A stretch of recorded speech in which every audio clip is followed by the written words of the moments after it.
Welcome to Carnivore Theology, a podcast that answers questions about the Christian faith to help you grow from milk to meat into wise, skilled, world-changing followers of Jesus Christ. With theologian and pastor Chad Graham, author, and pastor Al Dejano, and me, your host, Steve Bastian. Today's question is, as a Christian, should I be concerned about movie ratings? How do I determine what is appropriate, and how do I handle watching movies with friends with different standards? So we're here today, live in location at Silver City in Edmonton. Yeah!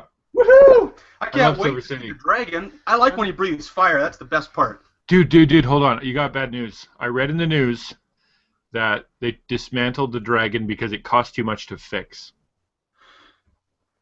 My entire childhood has just been wiped out. I know. See, I used to work at this place. I used to actually know every 20 minutes. That's how I was able to get through my shift, because every 20 minutes it would go gung, gung, gung, gung, gung, whoosh, with a giant ball of flame, and everyone in the whole building would look up, and it would be the coolest thing. And I remember the statistic was like it blew as much heat as a house needed in a year or something, like as far as natural gas, and it was incredible. But now it's gone. It's done. Yeah. Oh man, that's sad. I remember being up at the balcony going to the IMAX side, and that thing blew the flames. You could feel it on your get face. marshmallows out there. Just need about a 10-foot stick. Yeah. I was able to take my daughter there, and she was terrified of it and wouldn't go back into the theater. But my son will never have that chance. Now, do Either of you them. remember the laser eyes? As it would follow, you'd see the laser eyes come by? Yes. Yes, absolutely. That's cool. So I feel sad. We look up, we see nothing there, although they still have the cool dangly things like the Starship Enterprise and all the rest of that going on. So it's not too bad, but boy, you'll never beat a live fire-breathing dragon. I just don't think it gets cooler than that. I don't actually think he was live, L. I think it was a biomechanical machine. La la la la la la la la la la la la la. I don't need to hear that. Besides, we're here to pick a movie anyway. We've been sitting here for 2 hours trying to pick a movie. We can't figure out which one. I want to go see Guardians of the Galaxy. You guys seem to want to watch some kind of girly thing. And Chad's stuck on, he just can't go to any of these movies because he only watches things that are rated G. Yeah. I want to see Belle. It's just That's what my wife tells me. I have if the movie doesn't have an explosion in the first 10 minutes, I turn it off. Although I do feel that the historical and cultural impact of Hercules may actually make it worth seeing. Historical and cultural impact, you say? Mm-hmm. Hmm. We may actually grow by watching that film. We should talk about that this time. Let's talk about how we can go through movies. So, let's chat about that. Well, Chad, what's your thoughts about movies and the impact they have on us? As believers of Christ, and how do we determine what kind of movies we need to be watching? And we talked in the past about we're allowed to entertain ourselves. I thought several times about how Chad mentioned God made the earth in 6 days and He took one day to rest. So I've been plotting out my whole week and making sure I get 1/7 of my time. So. The only thing I can remember is about Puritan sex. That's all I can really remember from the last episode. Yeah, I talked to a few people about that. That's pretty. That's going to come up again. I just know that that's going to be a recurring theme on every single episode. How does this apply to Puritan sex? And I could see how you would think that way, Al. I watch a lot. A lot. No, I don't. I really don't. Well, when I get into thinking about theater, one of the things that immediately jumps to mind is that we're really not dealing with anything new at all. This is a really, really old question, and it seems like it shouldn't be because moving pictures have only been around for, 140 years. But the reality is that the dramatic arts and the theater have been around for a lot longer. In fact, it may not surprise any of us to know that theater began in Greece, and that was the hotbed of early Christianity, the language of early Christianity, and the main ministry field of the Apostle Paul. In the earliest time of the church, the first 2 centuries or 3 centuries, we speak about the apostolic fathers, those who sort of immediately followed the apostles and learned directly from them, and the generation that kind of immediately followed them. And when we see what they have to say about the theater in their day, it's actually quite shocking. Let me give you a couple of examples. one fellow by the name of Clement of Alexandria, I remember that name, he's an important guy, he asked this question: what base action is there that is not exhibited in the theaters? So basically he says, what horrible sin is there that isn't exhibited in the theaters? That is an absolutely contemporary question. It's a contemporary question. Tertullian adds sports in the WWE by writing, "We renounce all your spectacles. Among us nothing is ever said, seen, or heard that has anything in common with the madness of the circus, the immodesty of the theater, the atrocities of the arena, or the useless exercise of the wrestling ground." Oh, So, my good gravy. he wasn't a big fan, so to The say. Hulk? Other examples can certainly be brought up, but I think that one of the things we have to recognize is to understand the culture that they were living in and what was going on, and think about what's going on in the culture today. And we're really asking so many of the same questions. Without a doubt. One of the things that I think about a little bit is that when we think about film today, of course it can include all the same filth that they were worried about, but we are also speaking, really both in their day and in ours, of the primary medium in which culture is communicated. In our postmodern society, which we talk about today, society has changed from the older modernist model to a postmodernist model, at least partially. We've moved from a logos or word-based system of thinking to a pictorial-based system of thinking. So when we look at modern movies and things today, for example, Quentin Tarantino has intentionally said his desire is to make postmodern movies, and they fracture time and do all sorts of interesting things rather than following a linear plot. He's trying to express postmodernity in his movies. So there is at least a deeper question we have to ask, as I sort of insinuated at the beginning with Hercules. What is going on with movies, and do we just think of them as mindless entertainment, or is there a bigger question? And I think we have to answer that first, and then secondly, we have to answer what is life all about and who's in charge of our decisions. And only when we've answered those two questions can we even really ask what movie should we go to. So it may be another couple hours before we're able to make our decision. Okay, I checked. YouTube allows us 12-hour recordings, so we should be okay. But if we're gonna do the meaning of life and why anything happens for any reason, we may need it. We're good for 12 hours. That might get through maybe the first dissertation of it, but Perfect. yeah. So You made an awesome point, and you're absolutely right that the authors of culture are now in the cinema, right? I mean, television. Yeah, let's throw some television, the serials in there. Let's look at Netflix, which has. I mean, if you watch a series on there, you can watch 24 hours straight of the same show, and that's going to have a massive impact. Some of these things are epically impactful on society and in culture. You've got memes online. You've got people associating. They put on the T-shirt. They change their hairstyle. They change their stuff. Look at the effect of Twilight. How that has had an effect on young women and how they perceive sexuality. Look at the effect of any of a dozen of these action heroes that have just radically altered how we see masculinity. Look at the effect of Homer Simpson on how we perceive fathers. I mean, it just kind of keeps tumbling and falling down, where you've got how we perceive reality is absolutely filtered by what we have seen first in movies. I mean, you want to really push it, the modern shift of the acceptance of transgender, homosexuality, lesbian lifestyles, and the normalization of sexual sin, whether it be cohabitation or whether it be any of this stuff that used to be even 60 years ago just absolutely swept under the rug. Now it is so profoundly available and seen in every single show and every single movie that it is now normal. They see it, we see it everywhere, which makes it easily or easier to call it normal. There's definitely been a cultural creep of the creep moving forward of a lot of these themes and topics being introduced more and more into our society and becomes more acceptable. It's the we can easily become habituated to violence. That's one of the things that I really fear with my two boys. They're both active boys who seem drawn to swords, guns. Don't even let them pretend to play that way, and yet they're drawn to it. So, yeah. Well, I feel questions with as a father, how do we handle this even with our own kids? Well, let me back up and just say, you know what, Chad said it. We're not the first ones to deal with these questions, right? I mean, they've been talking about this since the beginning.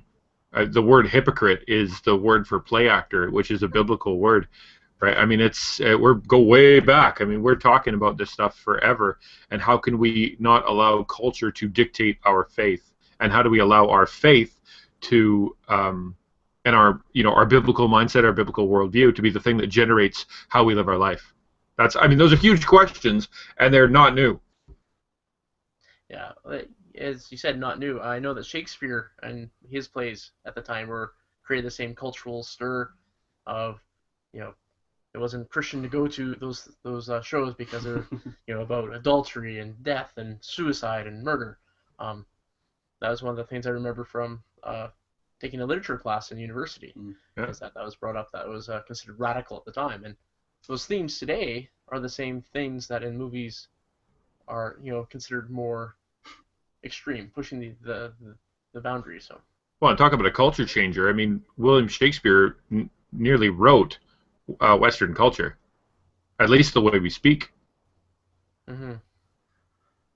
Yeah, and of course, when we look at Shakespeare, it becomes a really good example of that, because Shakespeare now is culture, and we study him in literature classes at university, and probably every good pastor has quoted from Shakespeare in a sermon, but I bet you his contemporaries would be pretty aghast at that. Yeah.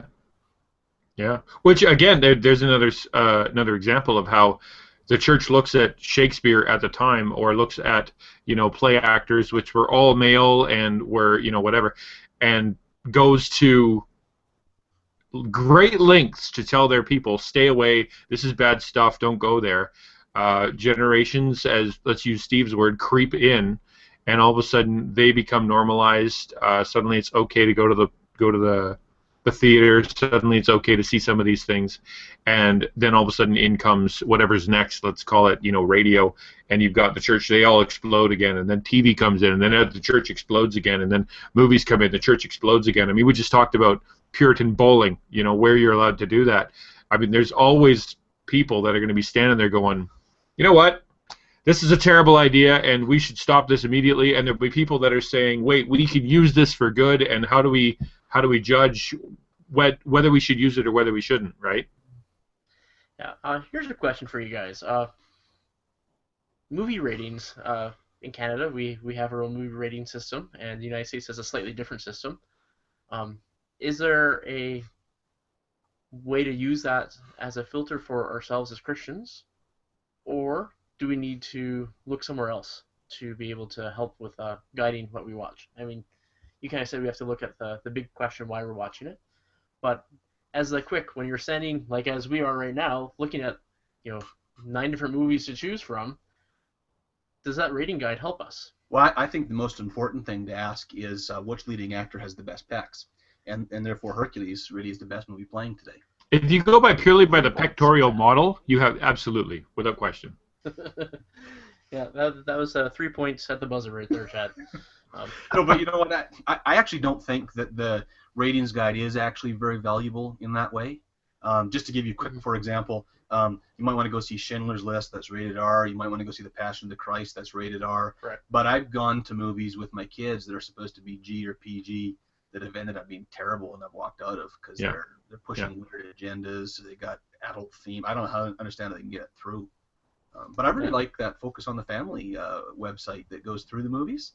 They do a swear count. What a job is that? I go to all the bad movies and I write down every swear word that's in it. But it doesn't affect me. I'm good. So, thanks for that guy putting himself out there. We get some good reviews. Absolutely. Well, I mean, I addressed this in my opening essay, Steve, if you want me to take that on right now. Sure. All right. Because, I mean, I love movies, right? Everybody loves movies. I love movies. I have this huge collection of movies. I think a great action movie like Indiana Jones or The Matrix or The Avengers it brings great joy to me, and I love to watch it. A well-written comedy can lift our spirits. A drama like Schindler's List or an epic like Lord of the Rings can do a huge amount of good for society because they make us think. They can inspire us to greater things. They can show us perspective on issues that we never would have gotten before. They can reinforce morality.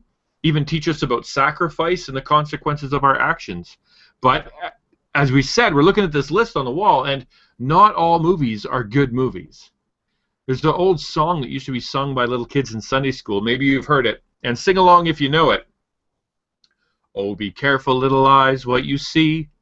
Come on, Steve, you know this one. Oh, be careful, little eyes, what you see.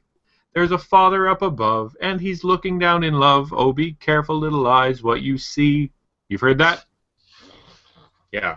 The whole message of that song is this twofold idea, and we got to keep both in mind whenever we look at what movie to watch or recommend to our friends. The first is that there is a God up above who takes into account every single thing we hear and say and everything that we see. Every thought, every action is going to be judged one day. But the second part of that is that he's also a loving Father who wants what's best for us. He knows that what we consume is going to have a dramatic effect on how we live our life. So this idea of being careful about what we see and what we hear isn't just this message that comes from cranky Baptists who hate it when people try to have fun. No, the idea of living our lives differently because we are different, because we're the people of God, it's a mega theme in Scripture, a mega theme. For example, let me just pull a few verses out of Ephesians 5. I'll just read them right out of here. It says this: "But sexual immorality and impurity or covetousness must not even be named among you, as is proper among saints. Let there be no filthiness, nor foolish talk, nor crude joking, which are out of place.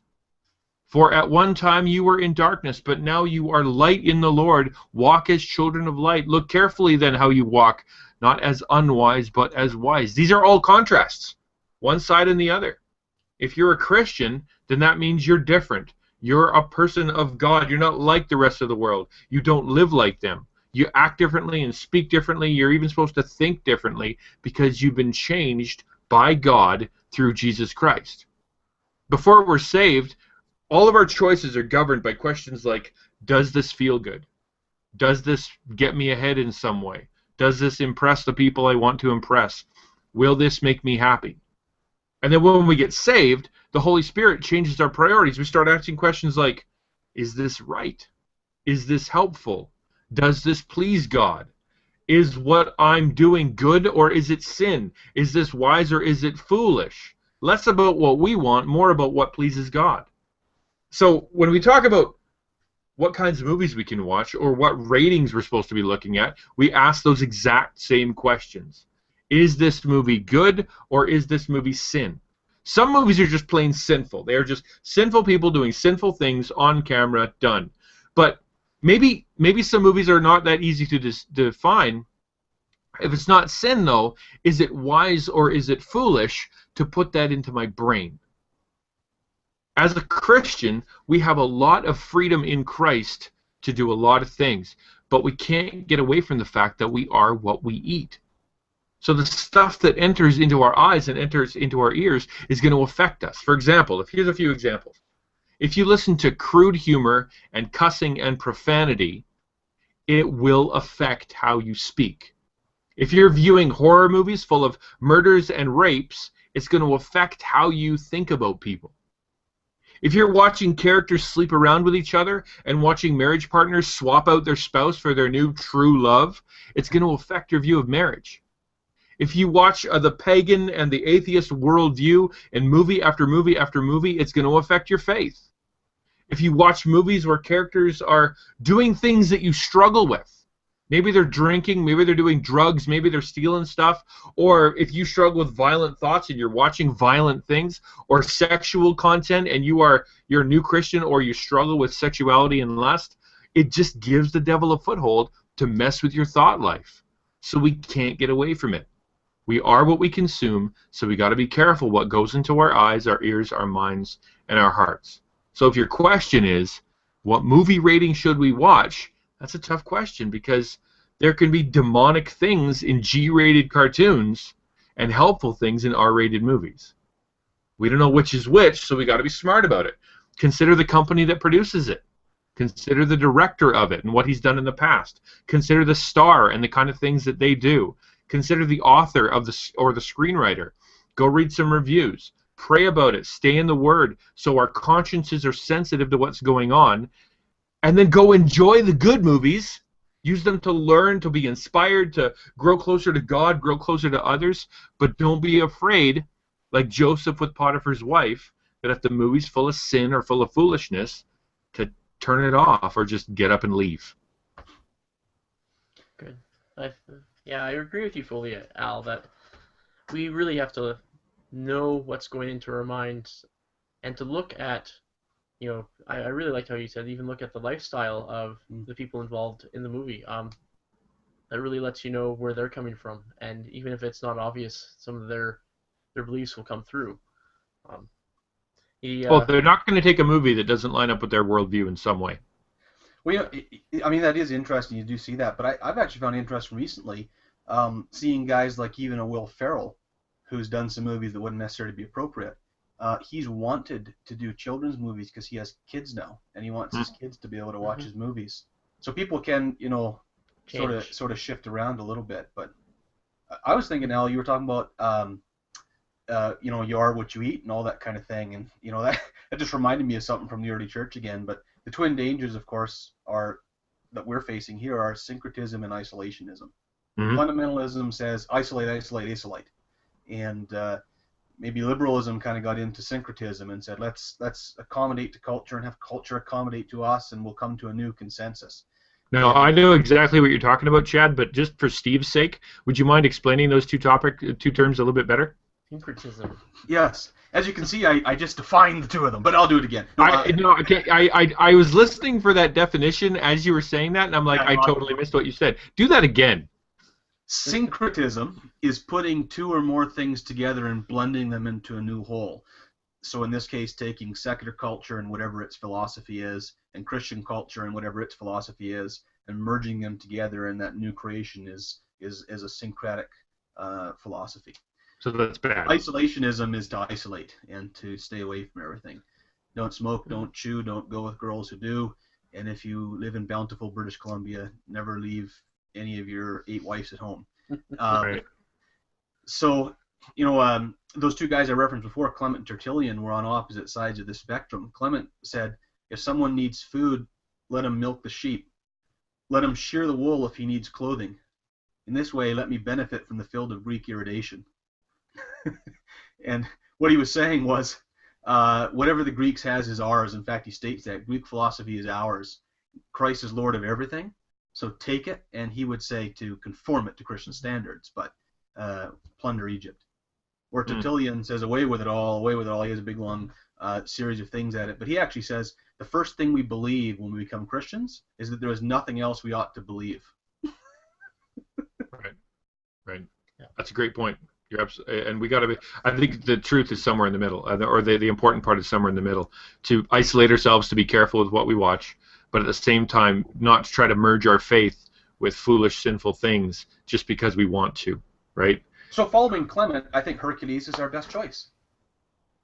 Without question, Guardians of the Galaxy is absolutely the thing that is going to uplift us the most.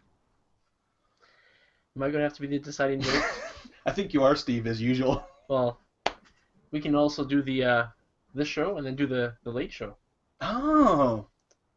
Yeah? Both shows? Syncretism, Steve. Oh, yeah.